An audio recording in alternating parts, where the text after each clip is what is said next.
Alors, bonjour à tous, bienvenue dans l'épisode de Lift and Learn, un podcast entièrement dédié à la musculation. Donc moi je me présente, c'est Geoffrey, j'ai 25 ans.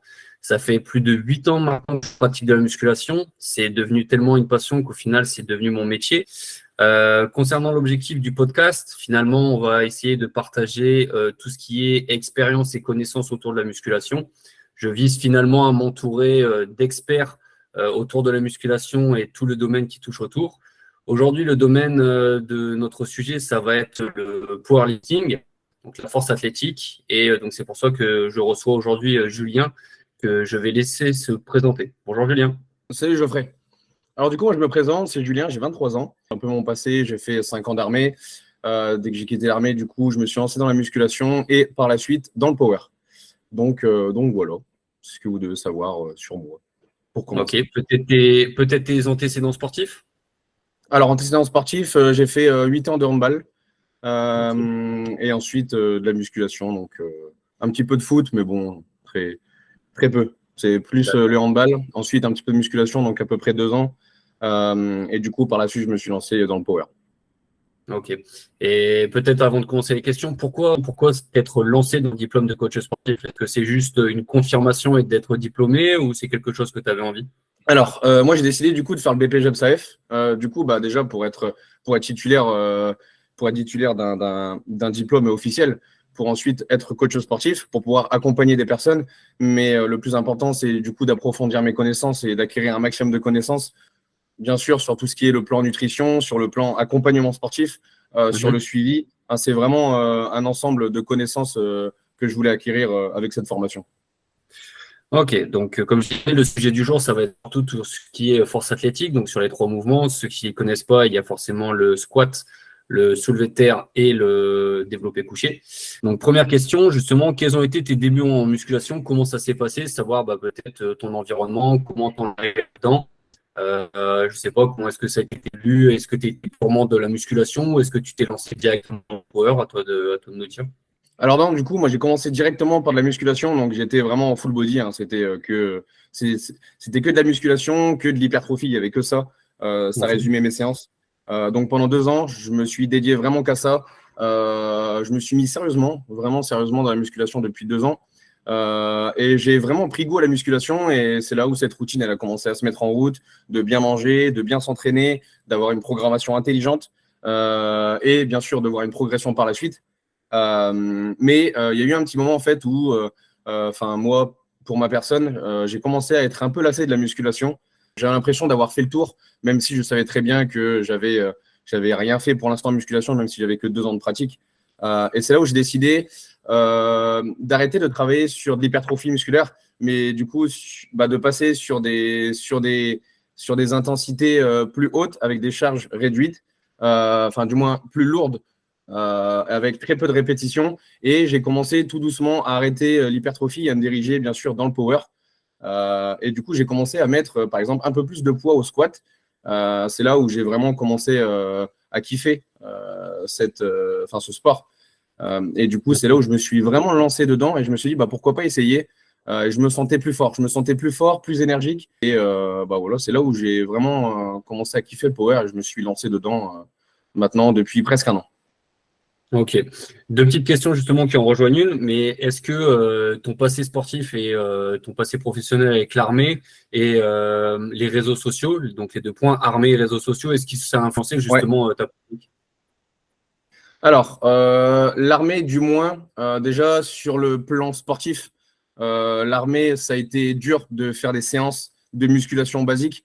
Hmm. Parce qu'à savoir, enfin, j'ai terminé caporal et à certains grades, on peut se permettre de faire des séances de musculation dans sa journée de travail.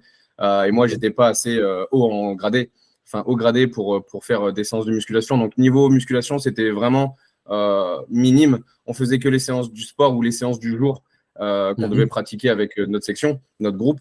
Euh, mais du coup, dès que j'ai quitté l'armée, vraiment, c'est là où vraiment j'ai commencé pleinement à aimer ce que j'ai fait. Bien sûr, après, avec les réseaux, ça a toujours impacté parce que les gens aiment bien toujours voir ce que font les militaires sur les réseaux.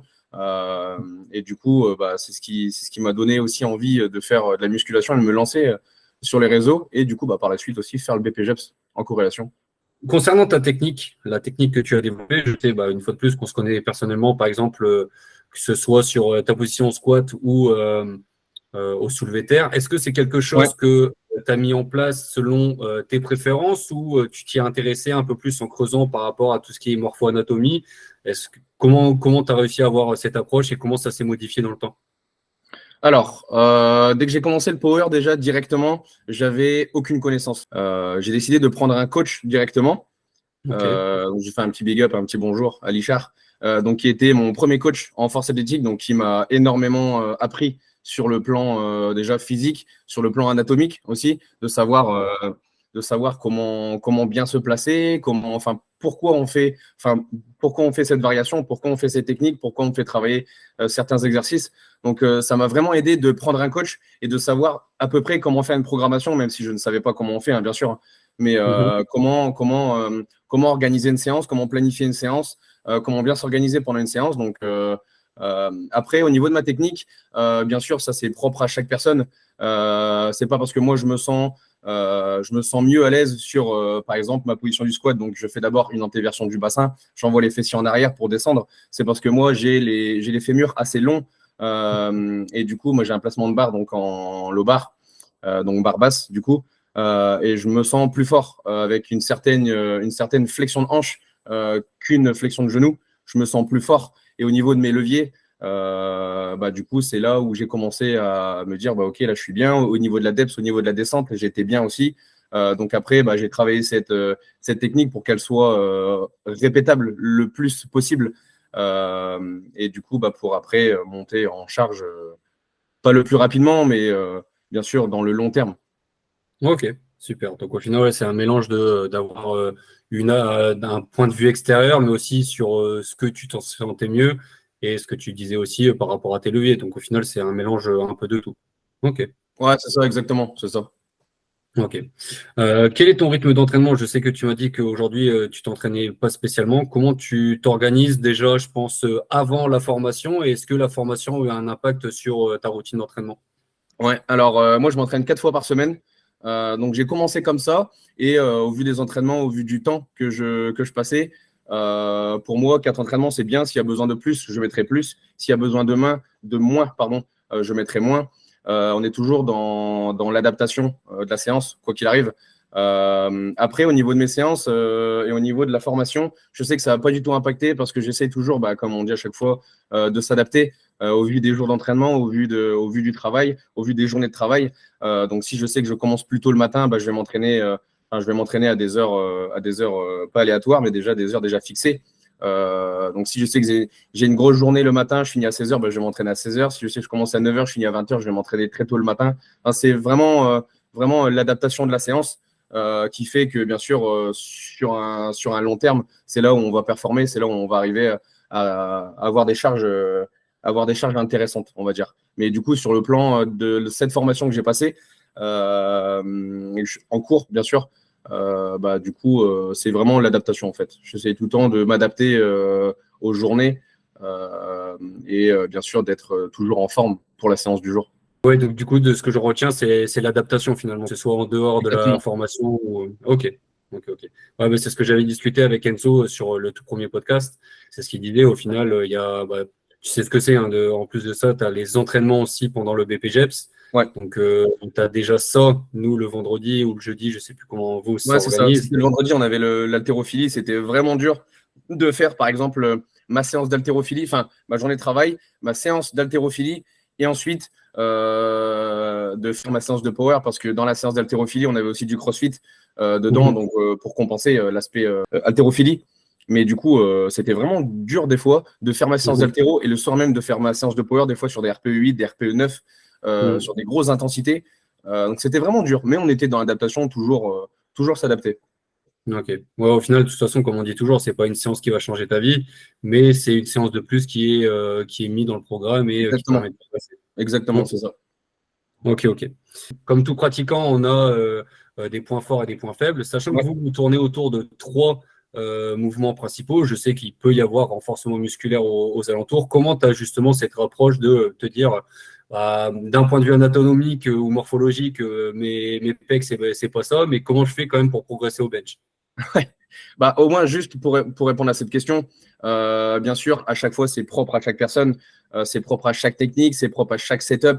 Enfin, c'est vraiment propre à chaque personne à chaque fois. Mais bien sûr, il y a toujours l'exotype qu'on vient travailler. Donc, quand on fait son développé couché, on fait son développé couché comme en compétition. Donc, on appelle ça du bench comp.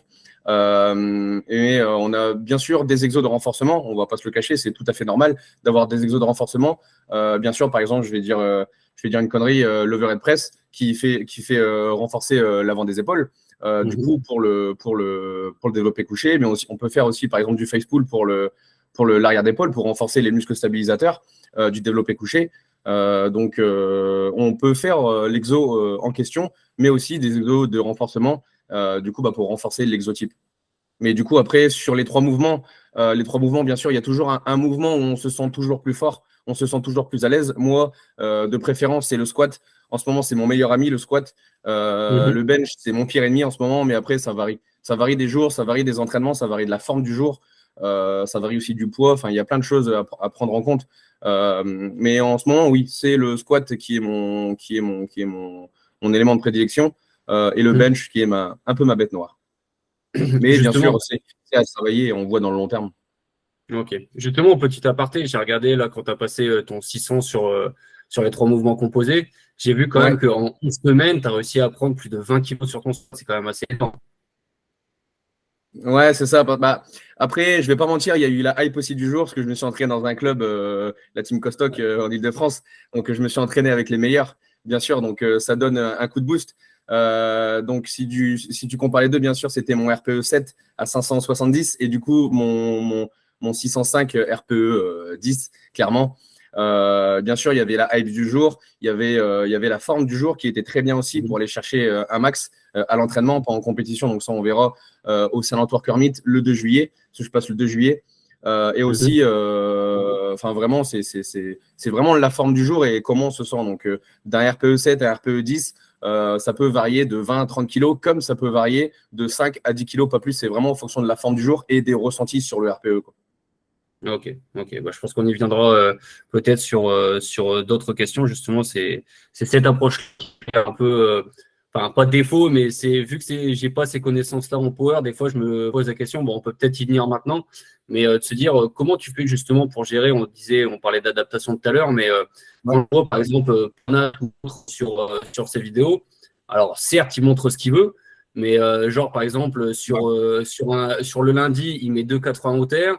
Et le lendemain, il met 2,90 et après, il repasse à 2,60 en 3 reps.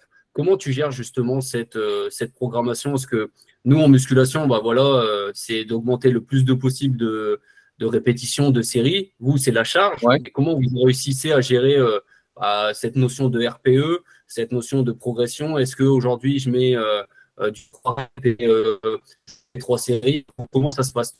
Alors, sur un entraînement, enfin, sur une semaine type, les entraînements, par exemple, le lundi, j'ai du squat et du bench. Donc, le squat, généralement, ça va être du lourd, vraiment du lourd sur des intensités 8, 9. Après, ça dépend des séries, ça dépend de ce que mon coach me met. Bien sûr, moi, je suis à la lettre ce qu'il me dit. J'essaie de pas overshoot ni d'undershoot sur les RPE. J'essaie de respecter au mieux. Mais sur une séance type, par exemple, le lundi, j'ai du squat et du bench en intensité assez haute. Avec très peu de répétitions. Le lendemain, je peux avoir par exemple du soulevé de terre avec énormément de volume, très peu d'intensité. Ensuite, le mercredi, j'ai un petit jour de repos. Le jeudi, je recommence avec du squat, par exemple, avec du squat du technique, par exemple du squat pose de CT, un peu de variation, un peu d'excentrique, un peu de concentrique. Enfin, ça dépend de chaque séance et de chaque série. En fait, on essaie vraiment de travailler entre l'intensité et le volume sur chaque jour d'entraînement. On essaie vraiment de varier et du coup de pas monter, par exemple, comme certains font. Bien sûr, je vise personne, hein, c'est une généralité, mais de pas faire, enfin d'aller chercher un max chaque semaine, parce que du coup, on sait très bien que le système nerveux ne va jamais se réparer, ne va jamais se régénérer pour la séance d'après. Donc, on essaye vraiment, donc peut-être on reviendra par la suite, de la récupération active qui est hyper importante déjà pour éviter tout ce qui est en termes de blessures, en termes de douleurs.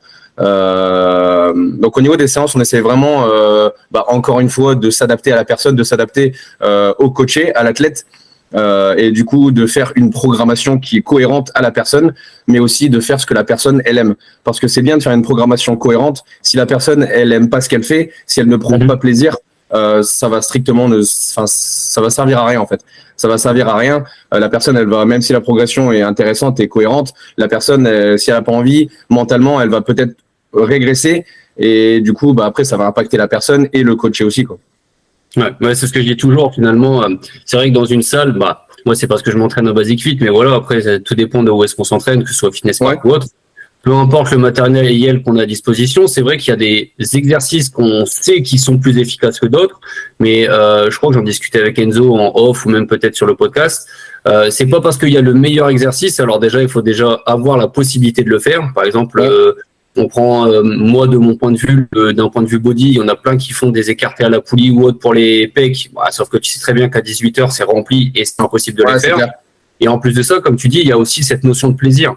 C'est que ça peut être très bien le meilleur exercice, mais si ça t'arrache la gueule et que t'as pas envie de le faire, ça peut être le meilleur exercice. Si t'as pas envie de le faire, tu le feras pas. Moi, il y a un exercice, c'est une variante de la barre au front où on laisse aussi faire un mouvement d'épaule, ce qu'on appelle le magic triceps.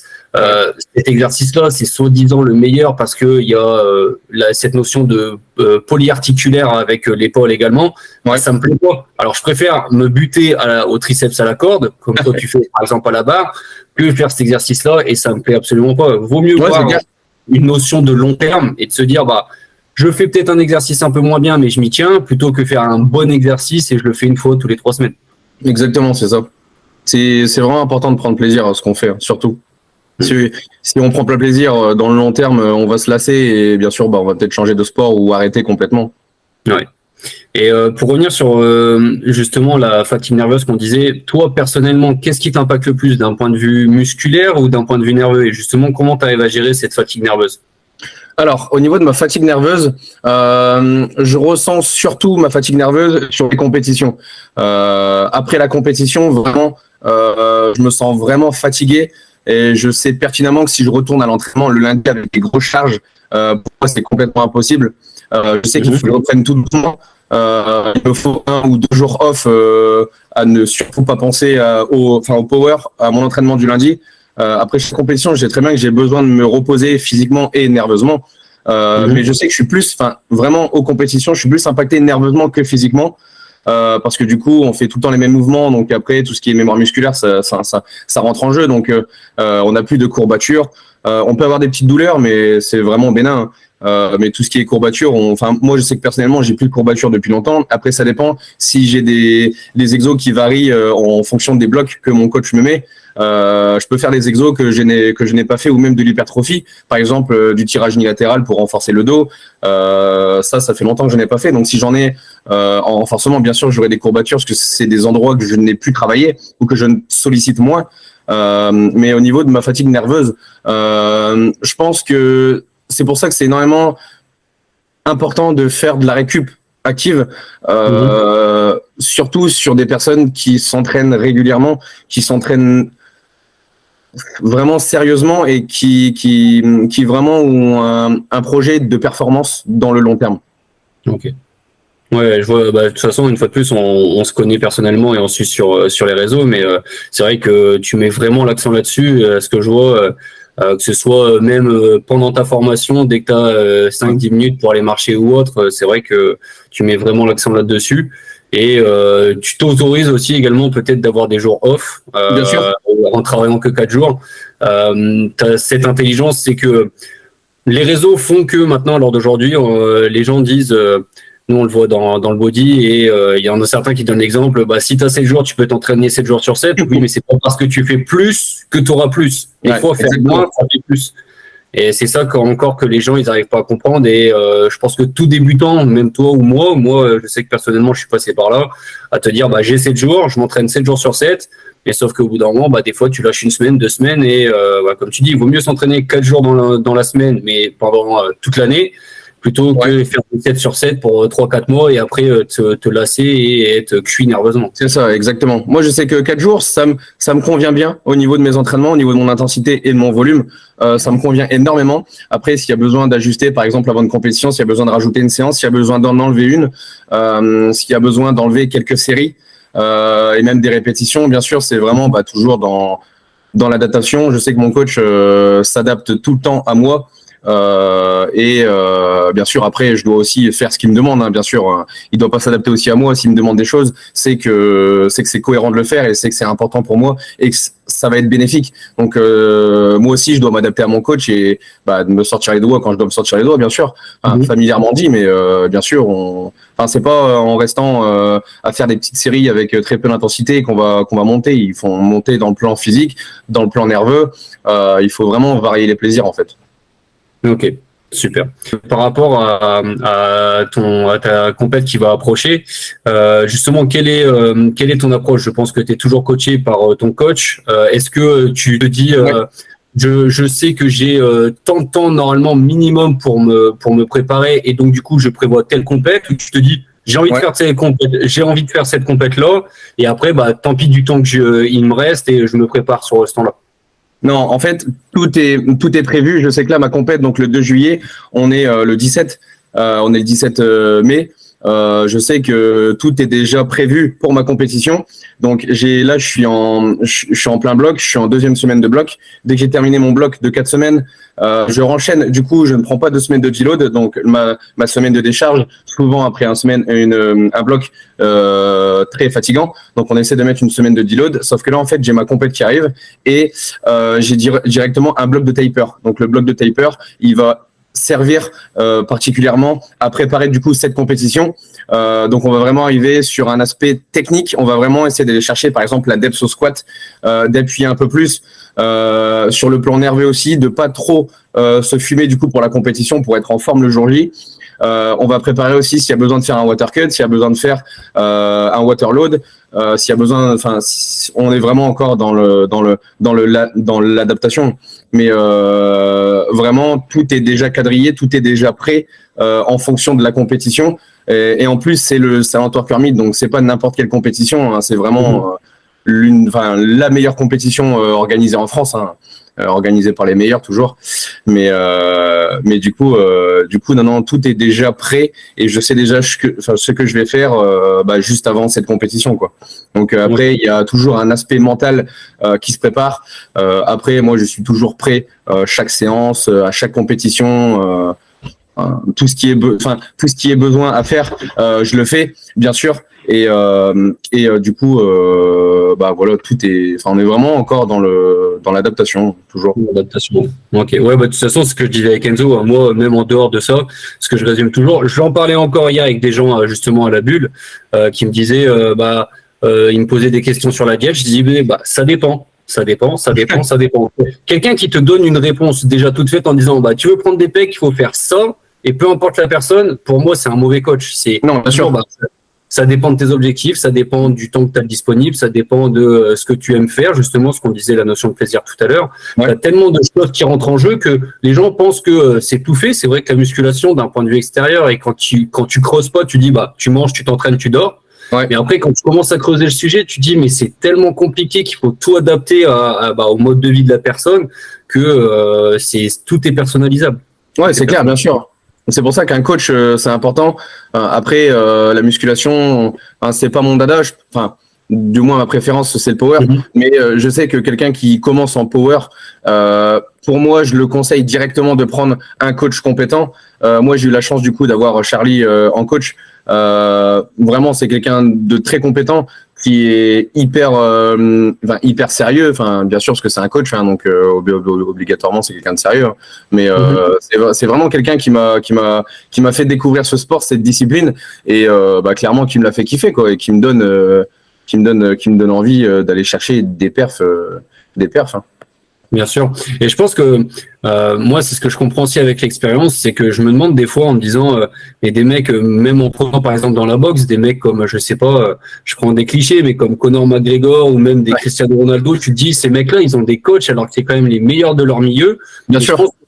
Mais je pense aussi, c'est que je le vois avec William et Enzo, c'est que je pense que avoir un coach, c'est aussi une décharge mentale de se dire que je m'occupe pas de certaines choses et mon coach s'en occupe. Moi, je suis ce qu'il me dit et au moins comme ça, j'ai pas à m'occuper de telle répétition, telle intensité, tel volume. Il s'en occupe et au moins comme ça, je fais et c'est tout, quoi. Bah moi c'est exactement ça. Ça me permet de pas faire ma programmation parce qu'il y a déjà des personnes qui me demandent des programmations de faire la prog, donc ça me permet d'avoir cette décharge comme tu disais, de laisser mon coach faire le travail pas à ma place, mais d'avoir cette capacité à réfléchir plus que moi dans cette programmation et de voir ce qui est le mieux pour moi. Comme ça, moi ça me permet du coup de ne pas me mettre sur ma programmation et de mettre sur la programmation des personnes qui veulent par exemple un coaching tout simplement. Ok, je vois. Super. Justement, c'est vrai que t'as posé t'en as abordé le sujet tout à l'heure. J'aimerais bien aborder le sujet de la water cut et du water load. C'est quelque chose que j'ai aucune notion parce que justement, tu vois, dans mon approche, moi, de body, et je pense que t'essaieras de m'expliquer là-dessus. D'accord. Je me dis, pourquoi faire un water cut ou un water load et tout simplement de se dire, comme je te disais tout à l'heure, ma compète, c'est le 2 juillet. J'essaie de faire un déficit calorique, on va dire, très, très, très progressif pour arriver au poids le jour J, plutôt que, entre guillemets, moi, de mon point de vue extérieur, de se dire, vas-y, se casser la tête à boire 6 litres d'eau ou à faire... c'est clair. À te mettre dans le mal, je l'ai vu justement avec Panache, je me dis, mais pourquoi se mettre dans des conditions comme ça, alors que si tu es d'un point de vue nutritionnel, je fais un peu de déficit tous les jours, bon, moi, je me mets pas dans le mal 3 jours avant la compète. C'est ça que j'arrive pas à comprendre. Ouais, c'est clair. Parce qu'en fait, nous, en force, enfin, nous, dans la globalité, hein, pour les personnes qui font de la compétition, en fait, ce qu'on essaie de faire, généralement, ça, c'est pour ma part. Après, peut-être que ce n'est pas un cas général, mais pour moi, c'est ma vision. Et j'en ai débattu avec des personnes compétentes dans la FA, qui m'expliquaient, et j'ai le même point de vue. En fait, par exemple, moi, je suis en moins de 83 open, moins de 83 kilos. Donc, si je suis au-dessus de 83 kilos, je passe en moins de 93. Là, sur ça, tu me suis. Donc, du coup, en fait, ce qu'on essaie de faire, si on a besoin de faire un water cut, moi, j'ai jamais eu, je vais pas dire la chance parce que c'est pas une chance de faire un water cut, hein, mais en fait, ce qu'on essaye de faire, bien sûr, en force, c'est d'être toujours, 1 kilo grand max au-dessus. 1 kilo, voire un peu plus, ça dépend de la personne, comment il arrive à faire son cut, toujours dans l'adaptation de la personne. Mais en fait, un water cut, c'est super dur à faire parce que tu dois rester, comment je pourrais dire? En gros, quand tu fais de la force, tu dois être au-dessus de ta catégorie. Donc, en moins 83, moi, j'essaie d'être à 84 kilos. Et en fait, à 24 heures avant la compétition, 24 heures avant, ça c'est quand on fait le water cut, mais une semaine avant, on ingurgite un maximum d'eau, on essaie de boire un maximum d'eau pour arrêter. Donc on est à peu près 5-6 litres, ensuite on peut monter le jour d'après à 8 litres, le jour d'après encore à 9 litres, donc c'est vraiment des quantités énormes qu'on peut boire. Et 24 heures avant, 24 heures avant, un peu moins, 15-20 heures avant, on essaye d'arrêter complètement l'eau pour du coup accélérer le processus et du coup se vider complètement d'eau de notre corps et arriver à la compétition avec peut-être 1 kilo de marge, arriver à 82 kilos. Et c'est là où ça peut être intéressant, du coup, parce que le déficit calorique, qui dit déficit calorique, dit moins de glycogène, donc moins d'énergie. Si la personne, si le coach enlève les glucides à son coaché, du coup, moins d'énergie. Et du coup, s'il y a besoin, par exemple, moi, si je sais que je viens à faire un déficit calorique sur un mois, par exemple, juste avant la compétition, je sais que mes perfs, elles vont peut-être descendre. Je sais que j'aurai moins d'énergie, peut-être moins de motivation. Ça va impacter sur mon plan moral aussi. Donc, en fait, de faire un déficit calorique, pour moi, en force, c'est pas la meilleure idée, mais ça peut être la meilleure idée pour une personne, en fait. Ça dépend encore du ressenti de la personne et comment elle va se sentir. Donc après, de faire un water cut, moi, je le conseille pas parce que c'est quand même dur de faire un water cut. Donc, toujours essayer d'être 1 kilo grand max 1,5 kg au-dessus de sa catégorie, comme ça, une semaine, 2 semaines avant, pas on fait gaffe, mais on essaye d'ajuster son poids. On se pèse une fois le matin à jeun, le soir avant d'aller dormir pour voir combien de temps on perd de poids. Mais vraiment un water cut, moi je le conseille pas, quoi. Je le conseille pas. Ouais. Parce que c'est pas propre à la pratique du powerlifting, ça se fait aussi en haltérophilie, ça se fait surtout dans la boxe. Et quand je vois qu'il y en a certains, ils perdent je sais pas, c'est peut-être pas sur une semaine, mais les 3-4 derniers jours, ils peuvent perdre 5-6 kilos. Tu dis, mais se mettre dans un état pareil pour concourir dans sa catégorie, c'est beaucoup de risques. Après, si c'est 1 ou 2 kilos, je pense que il y a pas de grand risque non plus. Mais quand tu vois certains lutteurs ou autres qui perdent 5-6 kilos, tu te dis, prends 2-3 kilos, c'est quand même énorme. Ouais, c'est clair. C'est clair que c'est énorme. Déjà, quand on perd 2-3 kilos en watercut, c'est énorme. On se sent très fatigué. Après, il y a le refeed qui suit après, bien sûr. Mais bon, enfin, moi, de ma personne, je le conseille pas. Après, ça dépend de chaque personne. Donc, on revient encore à l'adaptation de chaque athlète. Ouais. Ok. Du coup, il nous reste 3-4 questions. Justement, toi qui es en formation et qui est amené à faire des cycles de progression, qu'est-ce qui différencie finalement, après je pense déjà avoir la réponse, mais qu'est-ce qui différencie un cycle de progression que tu pourrais faire à quelqu'un qui cherche purement l'hypertrophie et toi, ce que les gens viennent chercher justement chez toi, faire des cycles de pure power? Du coup, pour moi, donc déjà pour la programmation d'une personne qui fait de la musculation et d'une personne qui fait du powerlifting propre, on n'a pas la même programmation. Parce que par exemple en musculation, tu m'arrêtes si je me trompe, on peut faire les mêmes programmes bien sûr avec une surcharge progressive sur des programmes de 2 à 3 mois. Nous, ce qu'on essaye de faire généralement, après ça dépend de chaque personne et de chaque coach comment il fonctionne. Mais moi personnellement, je travaille en bloc. Bien sûr des blocs c'est entre 3 et 8 semaines. Ça dépend de chaque personne. Moi, je travaille en fonction de 4 blocs, de 4 semaines. Un bloc de 4 semaines, voire 5, grand max. Ça dépend de l'intensité et du volume que je mets. Mais du coup, je pense que la progression, elle reste la même. Bien sûr, si on s'entraîne convenablement, si on s'entraîne normalement, si on s'entraîne sérieusement, on aura bien sûr la même progression qu'une personne qui fait du power ou de la musculation. Mais après, on n'est pas dans la même optique, je pense, sans juger les deux parties. On n'est pas dans le même optique. Moi, je suis tout à fait neutre. On reste toujours dans le même optique de progression, que ce soit en musculation sur le plan physique ou en power sur le plan de force. Donc l'amélioration de la qualité physique-force. On n'est vraiment pas différent, je pense. Peut-être sur le plan mental, parce qu'il y a toujours cette petite guerre entre musculation, power. Moi, je soulève plus. Bon, ça, après, c'est toujours les réseaux qui ont fait que ça a impacté ça. Mais après, quand tu vas dans une salle de musculation, je sais que moi, qui est un pro power, et je peux discuter avec des gens qui font de la musculation, il y a toujours cette petite guerre. Il y a toujours cette petite guerre, mais gentille, qui entre en compte. Mais pour revenir au point de la progression et de la programmation, pour moi ça reste la même. Dans le sens où dans le long terme, on voit les améliorations qu'il y a eu sur une personne par exemple qui était skinny et qui devient énorme.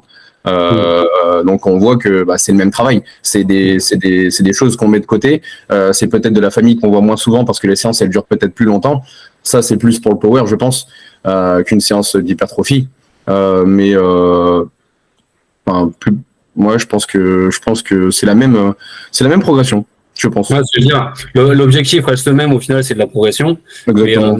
Et, tu vois, moi qui est dans l'autre sens du côté musculation, bodybuilding et hypertrophie, c'est que, entre guillemets, nous, de programmation, en fait, tant que on progresse, à la limite, on n'a pas besoin de changer. Alors, je pense que c'est la même chose que vous, parce que même si ça fonctionne en termes de bloc, tant qu'il y a quelque chose qui marche, pourquoi le changer? Ça sert à rien. Mais nous, limite, par exemple, si tu prends le cas, par exemple, même sur des exercices d'isolation, genre du curl ou des élévations latérales, au final, tant que tu augmentes en rep, tant que tu augmentes en série ou sur tes charges, on n'a rien à changer. À la limite, on peut faire une programmation sur l'année et ça suffit largement. Alors que vous voyez, je pense que la petite différence, c'est déjà d'un point de vue intensité volume, c'est absolument pas les mêmes charges, les mêmes séries, les mêmes répétitions. Oui, c'est clair. Et je pense qu'il y a un peu plus de nerveux aussi qui rentre en jeu et c'est là aussi qu'il y a une légère différence parce que nous, pendant le BPG, on l'avait vu avec l'hétéro, c'est que, comme on disait, quand tu prépares une compète, tu as tant de semaines de préparation avant, tu as des pourcentages qui rentrent en jeu. Et tu vois, c'est ça qui change alors que la musculation, ça progresse au mieux. Alors qu'au final, on va dire tout ce qui est les sports de force, power ou haltéro, tu as déjà plus une programmation à voir Moi, je l'avais vu justement. Mon Oui, sujet, c'était bien sûr. mon sujet, c'était la préparation physique et amélioration des qualités physiques. Et je le voyais justement, je me rapprochais plus ça à du power ou de l'haltéro. À dire, j'ai un bloc force, j'ai un bloc vitesse, j'ai un bloc puissance. Et c'est là où j'ai dû m'améliorer énormément parce que j'y connaissais absolument rien et ça me changeait de l'approche que j'avais en musculation. Ah, d'accord. Ok. Donc voilà. Mais oui, je vois le cheminement au final, c'est le même, c'est de la progression, mais après, quand Oui, on voilà. creuse le travail, c'est pas exactement pareil. Oui, voilà, c'est ça. Ok. Justement, peut-être parler aussi de toi.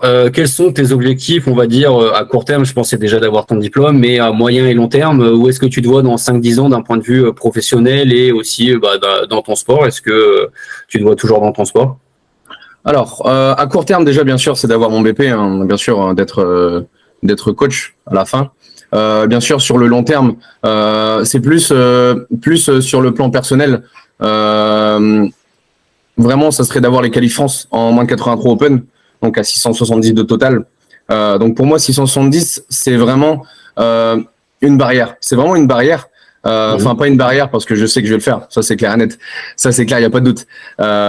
J'aurai cette qualif France, mais vraiment, à long terme, ça serait d'avoir déjà cette qualif France. Et pourquoi pas par la suite, après, du coup, sur le plan professionnel, bien sûr, peut-être d'ouvrir une salle de power. Un club ou alors une association, mais vraiment qui reste vraiment dans le thème du power, quoi. D'ouvrir une assoce avec des gens qui pratiquent de la force, bien sûr avec un peu de poulie aussi, histoire de faire un peu d'hypertrophie, bien sûr sur les exos d'isolation, comme je parlais tout à l'heure. Mais après sur le plan, toujours, on voit toujours sur le long terme, ça serait vraiment après, j'ai pas d'objectif. Après, à part les qualifs France, j'ai pas d'objectif. Ça serait vraiment de performer sur le long terme, vraiment d'augmenter mes charges, vraiment de performer vraiment sur le long terme et d'avoir le plus gros total possible pendant que je pratique le power. Donc voilà. Ok. Et une fois de plus, ça peut être une question un peu personnelle pour ceux qui ne connaissent pas, mais quand je vois la salle de Compiègne sur laquelle tu t'entraînes, je pense que c'est des proches à toi. Pourquoi pas demain peut-être aussi ouvrir qu'on appelle ça une filiale de ça et d'essayer Oui, bien sûr. Bien sûr, on peut après avoir ce que les personnes en pensent. Mais la PCH, donc la Power Cell House, vraiment depuis qu'elle a été créée et ouverte, franchement, j'ai jamais trouvé une salle aussi bien habillée avec une belle mezzanine. Enfin, franchement, ils ont fait quelque chose. De propre. Vraiment, Paul, Antoine, Pierre. Franchement, tout le monde a fait du job. Et vraiment, ils ont fait une salle vraiment high level et dans le coin, surtout dans le nord, de trouver une salle aussi compétente, aussi bien habillée, avec du bon matos, des bonnes barres, des bons poids calibrés. Bien sûr, c'est la base dans une salle de power d'avoir des poids calibrés, mais c'est important de le dire. Mais vraiment, cette salle va faire du bien, je pense, dans le nord. Et surtout d'avoir une salle de power pour s'entraîner, vraiment pour les pro power qui ne veulent pas s'entraîner par exemple à Basifique comme moi, qui préfèrent les m'entraîner dans des salles de power. C'est vraiment agréable de travailler dans ces salles comme ça, avec des personnes qui ont envie de travailler, qui ont envie de performer, qui ont envie de devenir meilleurs chaque jour. Donc on se ressemble sur le plan de motivation, sur le plan moral, sur tous les plans possibles. On peut se retrouver après, chacun a ses objectifs, mais c'est vraiment pas la même mentalité. C'est vraiment pas la même mentalité qu'une salle comme Basic Fit, une salle où on va chercher par exemple à la PCH. Quand on va chercher par exemple un RPE 9 ou un RPE 10, pardon, il y a énormément de gens qui viennent nous crier dessus, il y a une hype qui s'installe et vraiment, ça donne envie. Et ce qui est dommage, c'est qu'on voit ça que dans des salles de power ou des salles où il y a très peu de personnes, des gens qui veulent performer. C'est dommage parce que ça peut se perdre et ça peut aussi faire perdre des adhérents à des concurrents, hein, bien sûr. Mais vraiment, cette salle, ils ont fait fort sur ce coup-là, ils ont fait fort avec cette salle. Ouais. En plus de ça, ce que je dis toujours, l'avantage de tout ce qui est sport de force, et on en revient justement à la prépa physique, c'est qu'il faut très très peu de matos. Parce que acheter des doubles poulies avec je ne sais combien de poids, acheter des haltères qui coûtent je ne sais combien, là au final tu as besoin d'une barre, des poids, et voilà, terminé. Et au final, il y a un plateau forcément. Ouais, au final, tu fais ton SBD, tu peux en acheter 10, ça va te coûter, je sais pas, je dis une connerie, mais peut-être 15-20 000 euros. Tu loues ça à côté et au final, pour 50 000 euros, tu as une salle. Va ouvrir un Basic ouais, voilà, Fit. c'est ça, c'est clair. Va ouvrir un Basic Fit avec une machine biceps, une machine triceps et puis un leg curl et ça. Et au final, tu te fais déjà torcher au niveau du prix. Ah ouais, c'est clair. C'est ça qui a un énorme avantage quand tu pratiques des sports de force, c'est que tu as besoin de très peu de matériel. Et, ouais, c'est ça, clairement. J'ai jamais été à cette salle. Je pense qu'un jour, je pense que j'irai. Mais c'est ça permet aussi de donner de la certaine visibilité, donner de la visibilité à votre sport. C'est-à-dire que des salles comme ça, demain, si ça vient à se multiplier, ça fera connaître le power et ça donnera beaucoup de plus d'importance et de crédibilité à votre sport. Ah voilà, clairement. Ok. Alors, deux petites dernières questions. Justement, j'avais posé la question à Quentin et à William, mais il m'avait répondu d'un point de vue body. Quel est, selon toi, le plus gros frein, aussi avec ton expérience, de savoir quel est le gros frein qu'il pourrait avoir si demain un débutant venait à avoir l'envie de commencer le power? Qu'est-ce qui pourrait le freiner justement à commencer ou même à progresser? Le plus gros frein, et je pense que tu le sais aussi, c'est la technique. Il y a tellement de gens qui se mettent au power maintenant et qui veulent performer tout de suite. Laisser le temps faire les choses, laisser le corps s'habituer à la charge. Franchement, laisser le temps s'habituer à cette discipline. Si vous voulez pratiquer du power, laissez-vous le temps de faire les choses. Laissez-vous le temps de faire les choses. Surtout, n'hésitez pas à prendre un coach, même si ça coûte un petit billet. C'est pas grave. On fait les efforts pour. Mais toujours laisser le temps faire les choses. Il n'y a pas besoin de se précipiter à se dire ok, j'aimerais faire comme lui. J'aimerais devenir comme lui. Des mecs comme Corentin Clément, comme The Panache, qui sont extraordinaires, qui sont extraordinaires. Il y a beaucoup de gens qui veulent leur ressembler. Derrière, ils ont fait énormément d'efforts. Ils ont travaillé pendant 10 ans, 15 ans, 20 ans. Ils ont énormément travaillé et c'est pas en faisant 2 ans, 3 ans de power qu'on peut arriver à avoir des charges, des charges complètement ouf. C'est énormément de travail et moi ce que je conseille c'est d'abord se faire coacher, de prendre un coach compétent qui fait une bonne programmation avec un bon suivi et du coup par la suite après augmenter les charges, se faire plaisir, toujours prendre plaisir à faire ce qu'on fait. Mais voilà, il n'y a pas besoin de se précipiter à faire les choses, laisser le temps faire les choses comme je dis à chaque fois et de la patience. Je pense qu'en power le plus important c'est d'être patient, bien sûr. Si t'es pas patient et que tu veux chercher une perf, ça sert à rien. Ouais. Et c'est ce que je discutais justement avec William en off, c'est que justement c'est un peu, on va dire, la hype du moment sur les réseaux, justement de se mettre au power, de mettre des grosses barres, etc. Et comme tu dis, en fait, les gens se disent le power c'est pas dur, tu prends le soulevé de terre, tu soulèves, le squat tu soulèves, etc. C'est clair. Vas-y, c'est quoi, dans la semaine je fais une... Et au final, des fois, tu peux prendre un énorme bâche et d'un point de vue mental te faire éteindre parce que tu te dis ah putain, le mec au final il met le triple de mon poids alors qu'il a le même poids que moi. Au final je suis peut-être pas fait pour ça. Mais comme tu dis, en fait, sois patient et tu verras peut-être dans 6 mois, un an et tu auras peut-être doublé tes perfs. Ouais, voilà, c'est ça. Si la personne elle a 250 au squat, c'est parce qu'elle a travaillé derrière. T'arrives pas à la salle à Basic Fit à 22 ans avec 80 kg de poids de corps à faire 250 au squat tout de suite. Non, ça met du temps. Il y a un process. Il y a tout un processus qui se met en place avant d'avoir des barres énormes. Donc et du travail, énormément de travail, énormément de choses aussi à mettre de côté. Donc ça après c'est propre à chaque personne aussi. Il y a des gens qui ne veulent pas faire des efforts, qui ne veulent pas faire des sacrifices pour atteindre un niveau. Après, ça c'est propre à chaque personne, à chaque motivation, à chaque athlète. Mais comme tu dis, oui, à chaque fois, À chaque fois, c'est pas parce que la personne fait 3 fois son poids de corps qu'elle est plus forte. Non, c'est qu'elle a travaillé et qu'elle a voulu avoir cette barre-là. Donc, il y a que le travail qui paye, comme je dis. Et dans un sens, c'est vrai qu'on en a pas approché le sujet, mais il y a aussi on parlait de technique en termes de frein, mais aussi la morphologie, c'est-à-dire qu'il y en a certains. Et après, c'est ce que j'aime bien aussi dans le sport, c'est que quand on voit des mecs, par exemple, comme Panache, quand on voit que le physique qu'il avait avant de commencer le power, tu dis, mais le mec, jamais il serait prédestiné à faire des barres. Exactement. Et au final, en fait, il tire tous ces désavantages, inconvénients de sa morphologie. Et au final, quand tu vois qu'il tire 4 fois son poids de corps au soulevé de terre, tu dis, contrairement à nous en musculation, on se dit, j'ai le triceps court, j'y peux rien. Alors que tu te dis, peut-être qu'avec telle amplitude au bench, tant pis, j'aurais pas des barres que quelqu'un qui a 20 cm, il a juste à pousser. Mais au moins, comme ça, j'adapte selon ma technique. Peut-être si je plie les poignets, je gagnerai quelques centimètres, mais il y a toujours un moyen d'adapter et de performer. Ouais.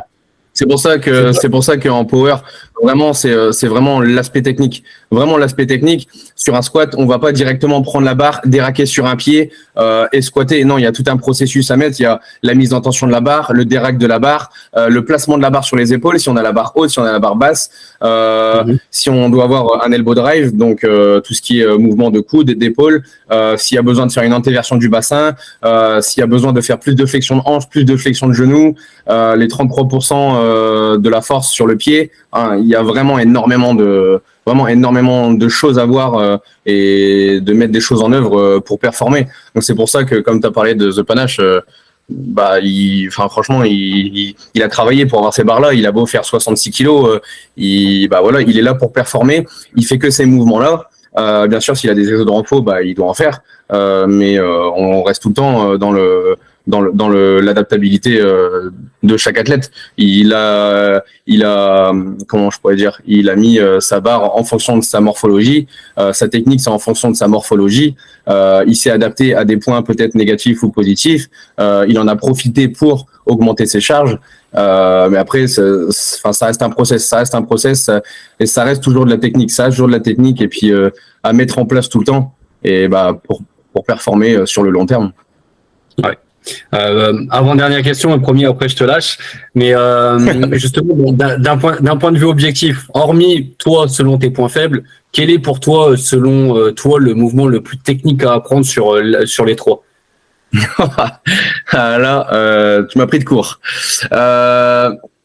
Pour moi, le plus technique, j'hésite entre le bench. Parce que le bench, je trouve que c'est super technique. Ouais. Enfin, ça, c'est propre à moi-même. Je sais que le bench, c'est super technique parce que la route de la barre qu'elle fait, là où elle va poser, là où elle va monter, la trajectoire de la barre, il y a tellement de choses. Pour moi, en premier, ça serait le bench. En deuxième, ça serait, je pense, le soulevé de terre. Parce qu'il y a énormément de techniques aussi sur le placement des hanches, sur le placement des pieds, sur le placement des genoux. Si on doit ouvrir les genoux sur la montée, il y a tellement de choses à voir. Et le dernier, ça serait au squat. Le dernier, ça serait le squat. Même si je renie pas le squat, parce que le squat, c'est super dur techniquement à mettre en place, surtout d'avoir un mouvement répétable sur chaque séance. Mais le numéro 1, ça reste le bench, bien sûr. Ouais, je me posais la question justement avec Enzo cette semaine. Je me dis, mais au final, le développé couché, tu as tellement de choses à voir que déjà le placement des 3 points. Après, en fait, le truc, c'est que le squat, on va dire, tu as entre guillemets que les jambes. Le soulevé de terre, tu as que les hanches. Et alors que sous le bench, tu as à la fois le haut du corps, mais si tu utilises le leg drive, forcément, tu as le bas du corps. Au final, c'est limite du full body sur le bench. Ouais, c'est ça.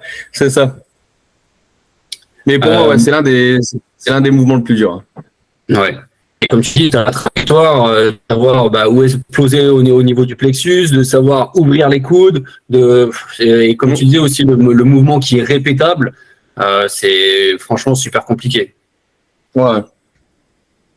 Et dernière question, justement, on en parlait tout à l'heure par rapport à la hype, justement, à la salle que tu disais à Compiègne, c'est ça? Ouais, à la PCH, c'est ça. Justement, et moi je le vois aussi quand tu as publié justement cette semaine, par exemple, les tarifs de coaching. Je le disais à Quentin et à Enzo, je me dis, mais c'est incroyable la communauté que vous avez. au final d'être entre guillemets si peu nombreux par rapport à la communauté vraiment globale de fitness et de muscu, et de savoir comment vous vous entraidez. C'est incroyable de savoir si tu pouvais partager un peu ton avis là-dessus.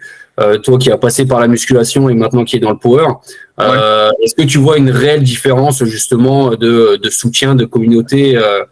Moi, je le vois dans la muscu, tu vois, on est en train de faire des guerres entre les gants les muscu, même entre power, je pense, mais il y a un vrai soutien différent entre power comparé à nous entre go muscu, quoi.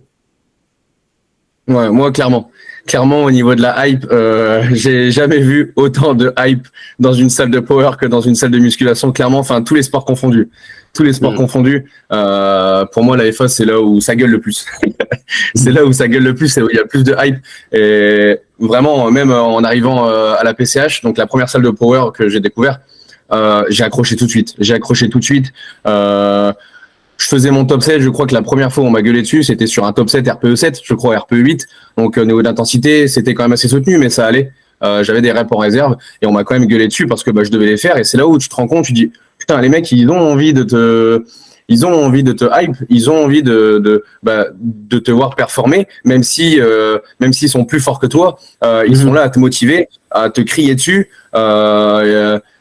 Enfin, je trouve que le power, du moins dans une salle de power, c'est vraiment une communauté autre que la musculation, même si ça reste dans le terme de la musculation et du fitness, hein, bien sûr.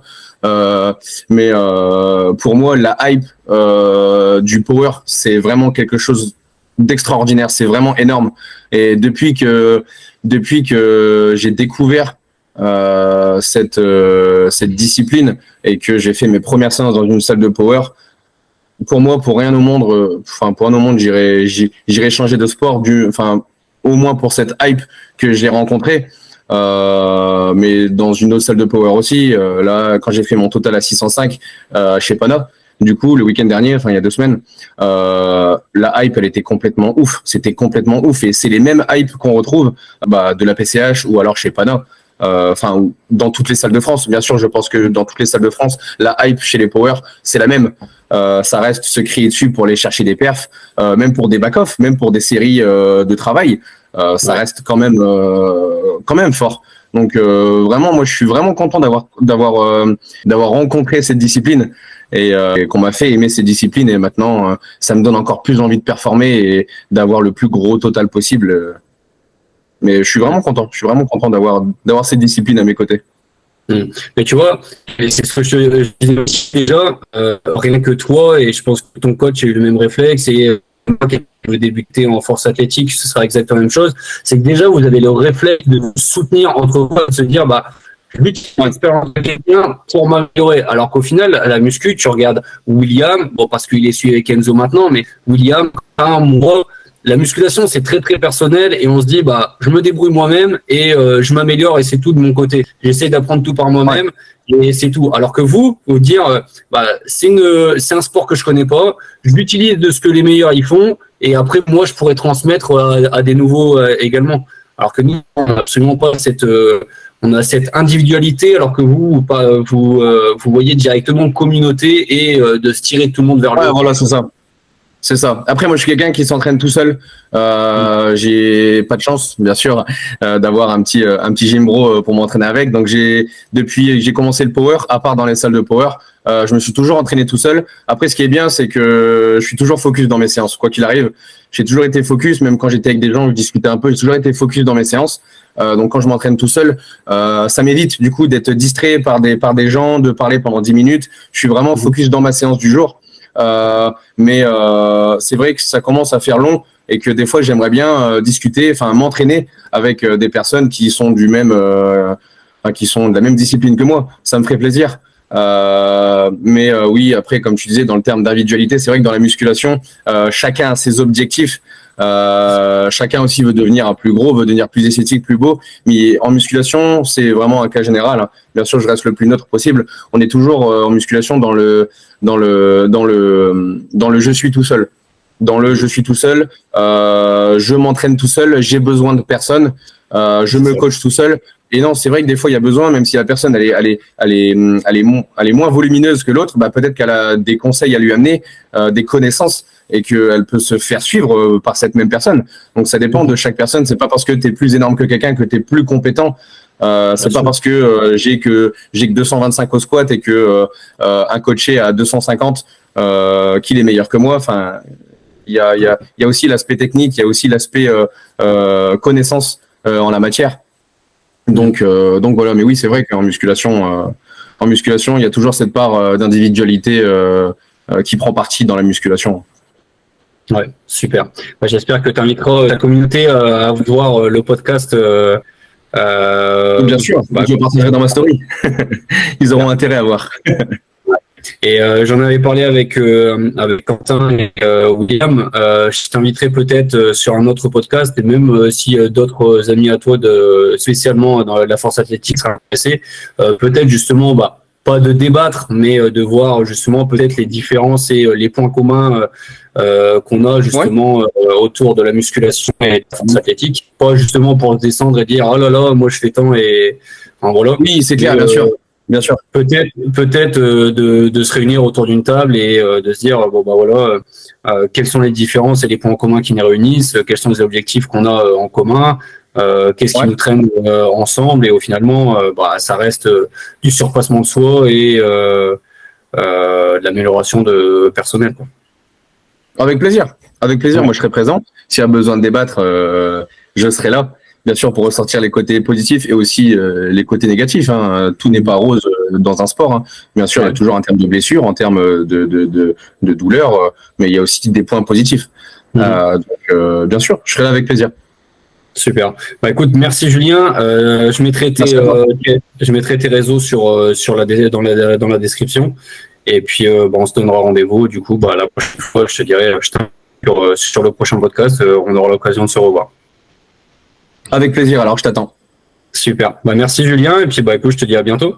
Puis merci bonne chance pour ta compète pour le 2 juillet. Merci. Et du coup, t'es invité. Si tu veux venir. Ça se passe où? C'est à Saint-Germain-en-Laye, à Paris. Okay. Donc c'est à peu près 1h30 de route de là où on est, donc ça va. Ok, super. Écoute, je regarderai mon calendrier. Si je peux, je viendrai grandement te soutenir.